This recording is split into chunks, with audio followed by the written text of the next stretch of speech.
Kendati di tengah kepungan kabut asap dan ispu yang masuk ke level berbahaya, pada Minggu pagi 1 Oktober 2023, pemerintah Kota Palembang bersama Forkopimda Kota Palembang melaksanakan upacara peringatan Hari Kesaktian Pancasila tahun 2023 di halaman kantor Wali Kota Palembang. Usai pelaksanaan upacara, PJ Wali Kota Palembang Ratu Dewa mengatakan dengan peringatan Hari Kesaktian Pancasila ini, masyarakat dapat menjadikan Pancasila sebagai pemersatu bangsa Indonesia tanpa membedakan suku, ras, agama, sesuai dengan yang ada pada butir-butir Pancasila. Dengan momentum ini, generasi penerus bangsa bertugas untuk meneruskan pembangunan dan perjuangan dari pahlawan.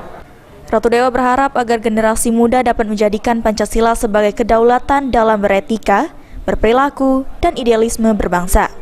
Sehingga tugas kita sekarang adalah mengisi pesan-pesan pembangunan berkat perjuangan para pendahulu. Saya kira itu substansi penting peringatan Hari Pancasila. Himbauan pada pendidik-pendidik seperti siswa-siswa terkait Pancasila ini gimana?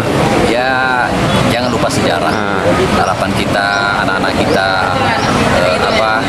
ada tauladan lah, sehingga mereka bisa paham semua nilai, semua butir itu bisa dijawantahkan oleh anak-anak kita, baik itu etika, perilaku, dan idealisme mereka. Allah yang Maha Kuasa, dan dengan didorong oleh keinginan Sandi Pratama, PAL TV.